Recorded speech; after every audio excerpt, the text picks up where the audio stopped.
Your Steve Jones Show podcast is loading now. The Steve Jones Show podcast is sponsored by Sunbury Motors, North 4th Street in Sunbury, and Sunbury Motors Kia, routes 11 and 15 in Hummel's Wharf.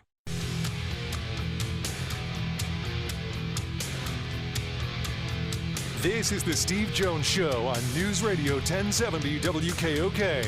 Now, from the Sunbury Motors Studio, here's Steve Jones. Great to be with you today from Iowa City.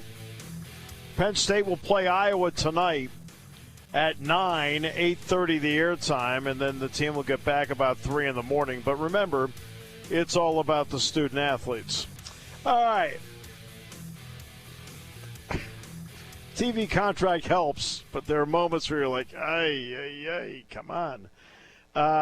Yeah. By the way, Dan Patrick and I are going to disagree on the Michigan thing, but that's a matter of opinion. Sorry. Now, they do have a lot of people at the Combine, that's for sure. Some interesting prospects. Matt Catrillo is going to join us today.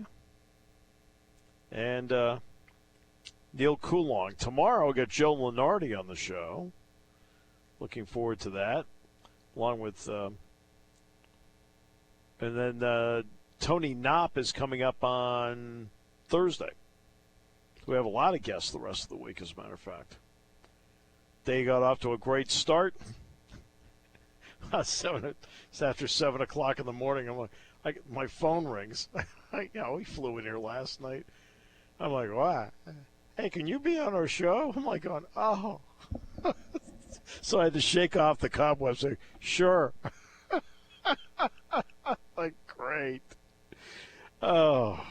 Maybe that's what I have to start doing, start calling people when I get up with the kid in the morning. Oh, mercy. I was like, yeah, okay, I can do that. Yeah, and then the first question they got was, are you okay? I'm like, am I okay? You just woke me up. Like, we didn't fly in the afternoon, It's like, and I mean, that goes with the you'll find this is a funny one from Saturday. Penn State plays the game with Indiana. It's Coaches versus Cancer Day. It's Alumni Basketball Day, the whole thing. So I'm walking in before the game, and I look into the practice gym, and I see all these tables set up. I go, oh, they must be having some event in there today. Whatever. So I go up, do the game. Game's over. And I'd seen the alumni at shoot-around, but I didn't get a chance to talk with any of them because then they went into a film session, and the alumni, at that point, they'd watch practice, but they weren't allowed in the film session.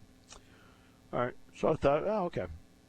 So the game's over, and Dick Girardi and I are walking out. Now, Dick and I were not invited to the event by the Hoops Club. Dick and I were not invited to the event by Coaches versus Cancer, and we weren't invited to the event with the alumni. But we decided, what the heck, we'll just crash it anyway. So, because we're on our way to the parking lot, we're like, let's just stop in for a second. So we stop in, and then somebody pulls me aside and said, hey, could you get up and talk? I'm thinking to myself, I wasn't even invited to this thing. Now you want me to talk? Like, okay, sure. It's like, it's a weird world we live in, man. A weird world. And speaking of weird world, we'll get to Matt Catrillo in a moment. Here on News Radio 1070 WKOK. Today's show brought to you by our great friends at Sunbury Motors, 4th Street in Sunbury, Sunbury Motors Kia, routes 11 and 15 in Hummel's Wharf, and online at sunburymotors.com. He's been waiting a week. A lot of emotion about to pour out over the next 15 minutes. Todd, this is where we just sit back and just turn him loose. Ladies and gentlemen, boys and girls, children of all ages, and maybe it's time to remove the children from the room, Matt Catrillo. You know, this is perfect that you're broadcasting from Iowa today, because even you would probably rant from broadcasting from Iowa. Why would I do that? Well, just from past incidents in the past with Iowa fans and the disaster of an athletic program and everything else. Well, yeah, the Iowa fan thing about what happened in football a couple of years ago was really disappointing because it made no sense. I mean, I think that a lot of it has to do with Penn State's tremendous success in wrestling and how Penn State has just literally just taken completely the aura away from Iowa wrestling. Yeah, of course they have. Exactly. That's the only thing they had left. And, well, they got Caitlin Clark. But other than Caitlin Clark, yeah, sorry. Yes. But I will say this. Cale Sanderson, I believe, is going to be the guest on the Coaches Show Thursday night. So I'm looking forward to that. Yes, absolutely. It's been another good run for them. I saw a nice 55-0 win over Edinburgh despite Tarachi's injury, so hopefully he gets better there. But in terms of this week, I had a couple of things ready, but then what happened in the Knicks-Pistons game, sometimes material presents itself, and it goes back to what we've talked about before about trying. This is a problem, I think, in all four major sports with just in terms of with officials and umpires and holding them accountable. And this is the time. This is a perfect opportunity for the NBA to do that. Because now I give the official credit. He admitted last night that he made the wrong call. Now, going to the call itself, it is egregiously bad, especially if you see it from the opposite angle, looking down court. So my problem isn't necessarily missing the call right then and there, because the official is right there, yeah. So because the guys crash in him a little bit, it can throw you off, because I had something similar happen in one of my high school games that I called last week, where it was an out-of-bounds play, and a couple players came crashing in, and the official that was there, who I know very well, I work with him at Bucknell, he called the ball out of bounds against the opposite team. And he said he knew he made the wrong call because he got thrown off because of players crashing into him. It was a similar situation in that game last night, but here's my problem with it. You're under 2 minutes to go, and the NBA doesn't do this enough, and it drives me crazy because the rule is there for a reason. You're under 2 minutes, go and review the play. You're supposed to review the play with any close calls under 2 minutes. That's what I don't get. So it's one thing to be in a tough spot with the call because you have guys coming at you. It's another thing then not to review it and ignore it, especially when it's a close game. So that's what they need to do. That's what they should have done and handled it. That's my biggest problem with it. Is maybe not the call itself, but the way you don't go to replay and you don't use replay to help you. I don't understand that at all. Well, so, yes, that's where the NBA needs to come down. And I'll tell you the other thing, too. If the NBA finds Monty Williams for his comments last night, then Adam Silver is going to lose a lot of brownie points for me because I think he's the best commissioner out of the four commissioners. But if he allows the league to find Monty Williams for those comments last night, then there's something wrong, and that's a difference. Then we have a more serious problem. Yeah, obviously I didn't see the game last night. My only question would be, did Monty Williams already use his challenge? Because this is in the final couple of minutes, you can determine out of bounds, things like that. If Monty Williams didn't have a challenge, then it becomes an issue. And that's why you have to be judicious as to when you use it. And it would seem to me he didn't have it because you can then take a look at that play because it is challenged and then go from there. So that I don't know because I didn't see the game. Yeah, actually, that's a good point. That I don't know either because I did not see the game myself until I saw everything that happened this morning. So, yeah, that is a good point. But that would just regardless, it's a play that still needs to be used via replay. I mean, that would just be my question. Did Monty Williams still have his challenge? And that's something I'd have to look up. I don't know. Because at that point, they can challenge fouls. But you only get a challenge. And that's why you don't see a lot of teams, a lot of coaches using it in the first half. They're trying to save it as long as they can. And he may have used it some other time that benefited the Pistons. I don't know. And then, but the second part going back to this is, again, this is not just the NBA. This is all 4 major sports. I know officiating is a tough job. I know, you have to ride that fine line because you want to make sure you have enough officials to keep them going, because if you don't have them, you don't have games. I mean, look at the PIAA, and there's an official shortage there for various reasons. You and I can go on and on about that. But at the same time, you still need to make sure that these officials are held accountable. So you still have these fair games, because Monty Williams is absolutely right. If you have a team that does everything properly, and this is in the NCAA too, where you talk to the league about certain calls, you send tapes, you do everything that you're supposed to, but then you still don't get any results, and the same mistakes keep happening, especially by the same officials that teams might be complaining with against and asking for the tapes and things like that. Well, then what good are they anyway? So there has to be a better way of riding the fine line of, yes, you have to work with the officials because of how tough the job is, but at the same time, that you need to hold them accountable, whether it's stocking them points for the regular season and postseason, suspending them, whatever it is, fining them. I don't care. But all 4 major sports, and I think even on the NCAA level too, for that matter, because I've seen my share of issues this year on the Patriot League side of things, is you just have to find a way to get that fine line and hold officials more accountable to make sure that the calls and the games are fair. This is a prime example of it, where you have a coach. You look at his body language last night. It's more like, what do I have to do? He literally said, "What else do my players have to do?" I'm tired of hearing my players saying, "What else do I have to do, coach?" I mean, I get there's only so much officials can do, but it works both ways here. So something has to be done, plain and simple. Yeah, on the college level, they're independent contractors, but they are hired by conferences as independent contractors. I've said for a while, and again, the Big Ten is in an interesting position right now. The Big Ten, because it has the big TV contract, has a little more income to work with.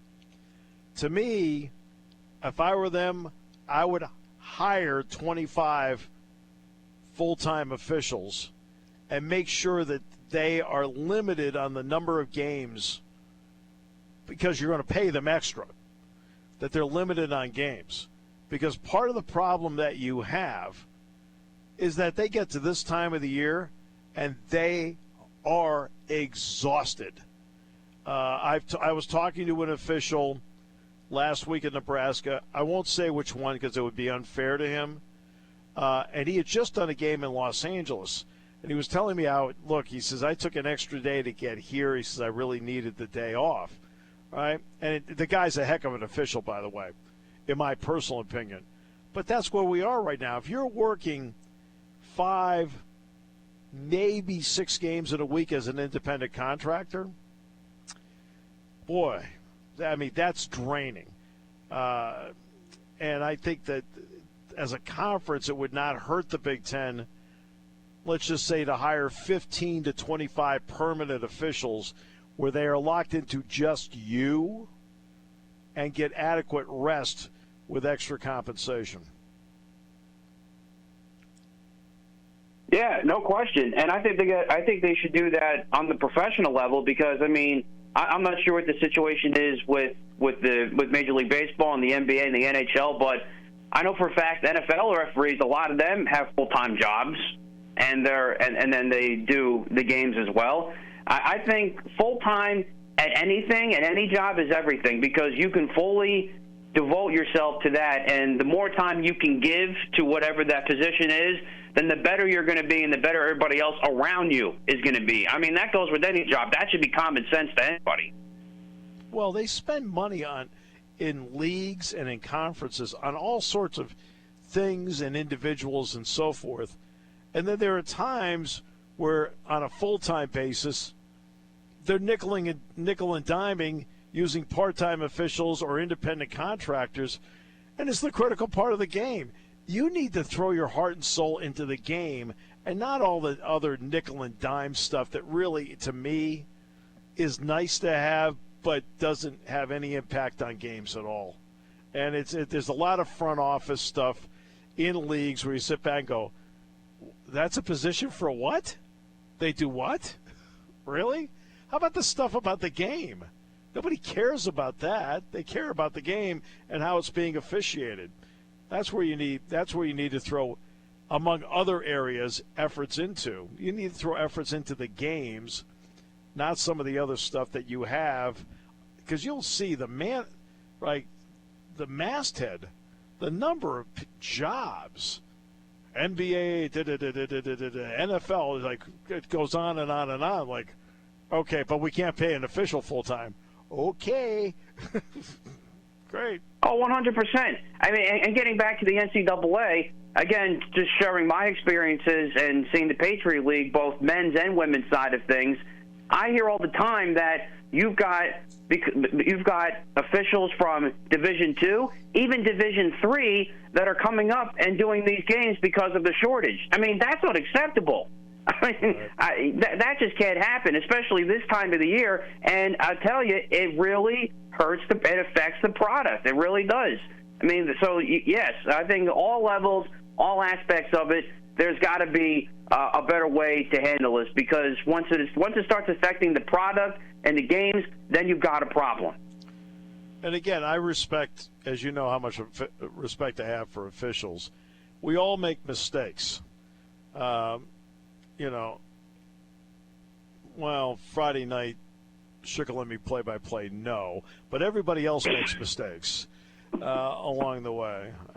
So players make mistakes, coaches do, officials do, and outside of the Shikellamy broadcasters do. Well said. Yeah, we all do. And again, stuff like that happens. Oh, goodness gracious. I'm getting a call from Minneapolis. I haven't even checked in yet. I don't check until Friday. Leave me alone. Oh, is that where you're headed next? Yeah, that's the next stop on the tour. Yeah, that's this weekend. It's a Saturday. At least you have some warm weather going up there. I heard it was 68 up there today in Minneapolis. I'm in Iowa City right now. I know you're in Iowa right now, yeah, but I saw today that the forecast was like in the 60s up there in Minneapolis. It's 68 degrees. I mean, it feels balmy. It feels balmy here. It's incredible. So there you go. And we're going to have Jody Mack on later in the week to talk about Eagles free agency. Oh, yes. Miss Jody Mack. Well, yeah, we're going to talk about Eagles free agency. Like who wants to go there? It's a very precarious situation with stuff that's happened over the past couple of weeks, especially that came from. Take it with a grain of salt because it's Fox Sports 1, but yeah. Hey, but you guys keep it real. Have to. I mean, and then it comes time to get free agents. They go, I don't want to go there. They keep it real.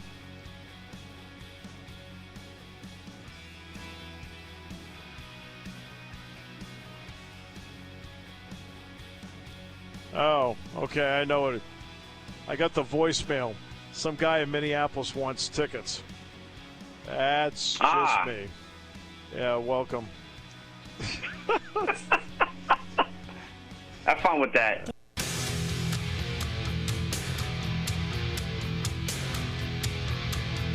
This is the Steve Jones Show on News Radio 1070 WKOK. Now, from the Sunbury Motors Studio, here's Steve Jones. I think the best thing the Eagles have going for them right now is that they're in the same division with the Cowboys. All right, today's show brought to you by Sunbury Motors, 4th Street in Sunbury. Sunbury Motors Kia, routes 11 and 15 in Hummel's Wharf, and online at sunburymotors.com. Ford Kia Hyundai, the best in new inventory. Great pre-owned inventory with the Sunbury Motors Guarantee. Great service department that they're looking for new technicians all the time. Routine, all the stuff you need to have done. And then difficult stuff. They handle it all at Sunbury Motors, 4th Street in Sunbury, Sunbury Motors Kia. Routes 11 and 15 in Hummel's Wharf, and online at sunburymotors.com. So they have 8 winter workouts, formal winter workouts. And today was number 7. I went to one last week. The last one's going to be Friday, and I will go to that before I fly to Minnesota. I do want to see them one more time. Spring practice will start on March 12th. So the coaches, of course, the position coaches pick out the winter workout winners in their eye. So Danny O'Brien at quarterback picked Jackson Smolik today. At running back, Jaywan Sider went with Nicholas Singleton. Wide receiver, Marcus Hagans went with Malik Mega. Last week, Mega was paired up against Julian Fleming. And Fleming actually, in a couple of drills I was watching, beat Mega. And Mega walks by me and goes, Steve, he says, that kills my losing streak. I'm like, my winning streak. So that kills my winning streak. I'm like, okay. Maybe it was my fault. I don't know. But he won today. Tight end, this is the freshman, Luke Reynolds. I mean, very interesting to watch Luke Reynolds in the spring drills. I'm interested really to watch him. Offensive line, Vega Ioane. Phil Troutwine picked him. Ty Howell, of course, picked Luke Reynolds. Defensive line, Deion Barnes went with Zariah Fisher. I thought he looked terrific last week watching him. Another guy I thought looked terrific last week. And Tom Allen picked Kobe King at linebacker. Corner, Antoine Belgrave Shorter, the freshman. At safety, K.J. Winston. And Anthony Poindexter made that pick. The other pick made by Terry Smith. And Justin Lustig on special teams picked long snapper Blaze Sokach Minnick. So you've had 4 different quarterbacks win, with Perbula getting 4 of them so far, and then 1 each for Drew Aller, Jackson Smolik, Ethan Grunkmeyer. Running back, you've had 4 different winners there. Nicholas Singleton's won it 3 times. Wallace, Martin, and Davis, the others. Actually, Martin's won it twice, Quentin Martin. Wide receiver, it's the second time that Mega's won. Offensive line, 5 different guys win. Nick Dawkins has won 3 times. Addison Penn, the transfer from Duke, once. Anthony Donko once. Javen Williams once. That was the day I was there. And Venga Ioane today. Defensive line so far, Zariah Fisher, he won the day I was there as well. Well, he's won 4 times now. Zane Durant's won twice, and Jamel Lyons. Linebacker, Tyler Elsden's won twice. Dom DeLuca's won twice. Tony Rojas has won twice, and today Kobe King. Corner, Cam Miller's won 3 times. A.J. Harris, who's a terrific athlete, has won once. Elliott Washington's won twice, and today Antoine Belgrave Shorter. At safety so far, K.J. Winston has won twice, including today. Zakee Wheatley has won twice. Lamont Payne has won twice, and Jalen Reed has won once. And in special teams, Tyler Dzansky's won 3 times. Blaze Sokach Minnick has won twice. Sanders Sahadic and Riley Thompson have each won once. Look, they try to make these as competitive as possible because competition brings out that effort. I mean, you're fighting for everything here. You're fighting for everything. Nothing is assumed.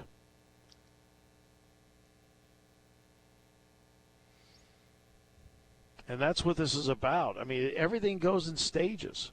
Everything goes in stages. And this is the winter workout stage. The next stage is going to be the spring practice stage. Then after that, it's going to be the transfer portal stage. Then after that is going to be the off-season workout stage. Then after that, it's going to lead into the preseason stage. So everything goes in stages. Right? And you've got to be able to, at each stage, go out there with the idea you're going to win each stage. So that's what they're in right now, because there's competition in everything with this. You are competing all the time. It's not just a question of trying to make yourself better. You're trying to do something that gets you noticed on a positive side and gets you noticed when somebody looks at it and says, you know what? We ought to be looking at X more. You know what? It looks to me like X is starting to either be even or go past Y. That's just the nature of, and that's why you make everything a competition. That's why you do it. It's important for everybody, but is it, you kind of feel like it's more important for the freshmen and the transfers kind of, to see that they're, I don't know if buying in's the right way to put it, but they're ready to do the work that everybody else is doing. You are looking for that, but you know what? You want to make sure that your veterans are tone setters that show the younger players how it is supposed to be done. So they have a responsibility to show the younger players or the transfers how, quote, I'm talking about an internal thing here, how, quote, we do it here. So that's a big responsibility too, Todd. All right? And then from there, after having that example set, then what do the younger players and the transfers then do with it? But there is a response. Just because you've been around the team doesn't make this easier in any way, shape, or form. In fact, I think there's more responsibility on you to be the leader, to go out there and show, you know what, this is our standard. This is what you need to do to meet that standard. And that's so I see what your point is, but there's a lot of responsibility on an older player that I've always said that if your best player is your hardest worker, that sets the tone for everybody else in the organization. Now, of course, in ours, you and I are pretty much on our own. But, I mean, that's a No, bad story. He leads by words, not example. Well, he leads the league in word salad. I mean, it's like, and I remember back when, like, wait, okay, I'm lost here. But that's in these. That's why I'll go over and I'll watch a winter workout.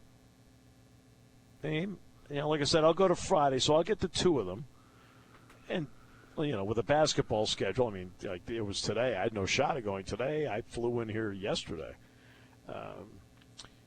But that's what I'm looking for. I'm looking for a couple things.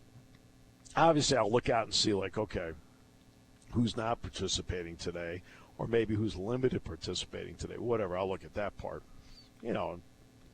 This stretches out over 4 weeks. But then I'll look at, and I will be looking, especially as one drill in particular that I will look at. There's two drills in particular I will look at that I want to see that competitive side come out. And you may not be winning your drill, But if you are busting your backside, right, I mean, like really maximizing yourself, that shows too, even though you may not have won the drill against the individual you're paired up against. So it works in a couple of ways. So. Well, and I was going to say, and it's also a way to build bonding, because I'm sure that all those workouts stink. that they're not easy. I mean, that's it. Look, you have to stick together in this. And I think that it does create a bond. But at the same time, this is an important time. I mean, I think everybody knows that can count. That with incoming freshmen coming in, Penn State's got a lot of guys on this roster right now. Well, when they get to training camp, you have to have 85. Okay? So what's going to happen between now and the last 2 weeks of April? Right? Have you done something to cement your spot where you now have a great starting point in training camp? Have you done enough where, you know what, I may not be crazy about where I am, but I worked hard enough where when I get to the transfer portal, people will notice how hard I worked. There's a lot of things that come into play here individually. And you're right about the team bonding part of it. But I'm impressed with the transfers. Some of the freshmen have been very impressive. There's no question in terms of their pure athleticism. And then I look at a guy like Dennis Sutton. He's 270 pounds now, and he moves. I mean, he moves. I mean, the effort put in by Akeem Beam and the effort put in by Devon Ellies, that sets a tone. The effort put in by K.J. Winston, who, when it's not to his standard, gets mad. Okay, that tells me something, too. I'll just shake it off. No. They expect more out of themselves. Well, good. You try to make sure it doesn't get in the way of your performance because, I mean, as I've told you, people say, hey, he's playing angry. You know how ineffective you are when you're angry? I believe most high school coaches usually say that emotion lasts for about the first series, and then that's about it. Well, I've talked about that a million times, Todd. Yeah. And I've said, hey, look, I always love the big locker room speech, which is Hollywood, right? Okay.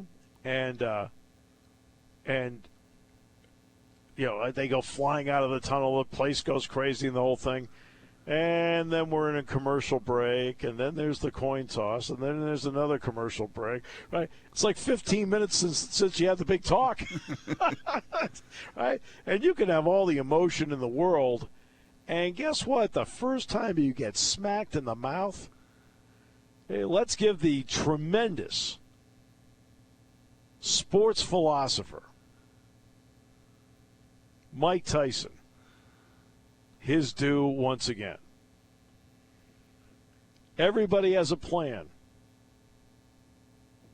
until you get hit. He said, then it's what you do after you get hit. I mean, that's reality. That is reality. Okay? That's why I always love that. And the emotion and the bulletin board material and blah, blah, blah, blah. It's like, okay. We got a lot of blah blah blah out there. I think what bulletin board material does is it may make you practice maybe with a little more focus or something like that. But when it comes to the game, as soon as you get smacked, belted, whatever, it's like, okay, I better be better in the next play. It's like I swear, people there are. Most fans are great about it, but you've got a section of a fan base. Sometimes they're not realistic about what sports actually is. Like, guess what? Like, you're going to get beat sometimes. Right? If you can win more battles than you lose during the course of 2 hours in a basketball game or 3 hours in a football game, okay, you're going to be better off for it. But there are going to be a couple of times you're like, ay, and there are going to be a couple of times like, yeah. That's just the reality of it. Yeah. That's the way. I mean, that's the reality of it. I mean, tonight, Penn State's going to play Iowa.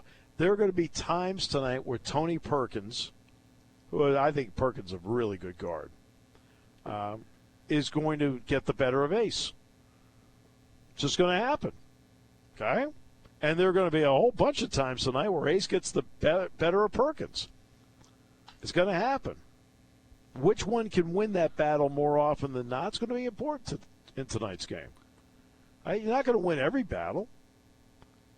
Right? And it just becomes, it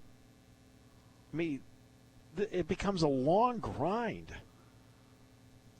Football, 3 hours to 3 hours and 15 minutes of grinding it out. Right? We talk all the time about the pivotal 5 to 7 plays in every game, and it probably is right around 5 plays. For all you know, it's play 3. Or it could be play 40. Or it could be play 72. Same thing in basketball. There's 70 possessions or thereabouts in a game, right? For all we know, the 10th possession of the game sets the tone for a run. And Dick and I talk about it all the time, that there are 3 times to win a game. One of them is the first half. And Saturday's a good example. I mean, you could make an argument on Saturday when they beat Indiana. They went on that run, that 8-0 run to end the first half. I think it was 8, maybe it was 8-1, right? It was an 8-1 run to end the first half. That was the pivotal run of the game. That gave Penn State the working margin to make the second half a better half. I mean, yeah, Indiana got it down to 2 and immediately Hicks hit the 3. But, again, where was the margin created? The margin was created where Indiana was forced to play uphill the entire second half because of what Penn State did at the end of the first half. All right? And again, because Jack and I and Dick and I are broadcasting every play of every game, and we're not just tuning in or tuning out, you know what I mean? Which I mean a lot of fans have a tendency to do, and I completely get it, because when I'm watching games, I do that. I do that. Right? So we're doing every play of every game, so we know where the key sequences are. All right? And it's always easy to get to the end of the game. Okay, the end of the game, they were able to, that was the key sequence. And sometimes it is. The end of the game against Illinois was the key sequence. Now, Penn State led for 14 minutes in the first half of that game, and that allowed them to at least have enough collateral to at least still be in the neighborhood in the second half.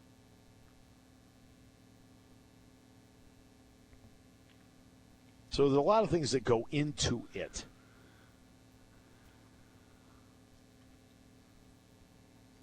All right, we'll take a break.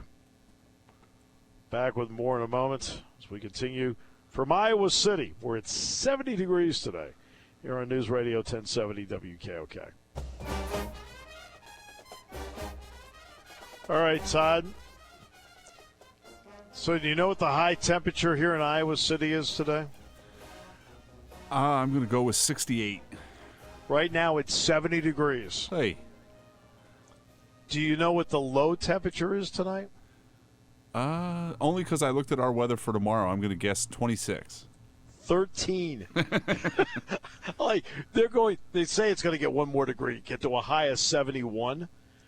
And then it's going to be 13 degrees, and it's supposed to be snowing when we take off tonight. I'm like, going, really? This is crazy. How do you know what to pack? I didn't. I just put in what I normally say. I'll just give it a shot and go from there. Oh, man. Should have put your clubs in. You might have been able to get 9 in. Well, I had to do this show. Hey, you can do it from the cart. From the cart, yeah. The Broncos say they're going to make a call in 2 weeks about Russell Wilson. The Bears say they're going to make their quarterback call as quickly as possible. And all this about Saquon Barkley not being franchise tagged, au contraire, mon frere, because Giants general manager Joe Shane said it might be unlikely, but it's not off the table. They use a second tag on Barkley. I don't think that would make him very happy. He said, I wouldn't say the franchise tag is off the table. And the tag would be $11.9 million.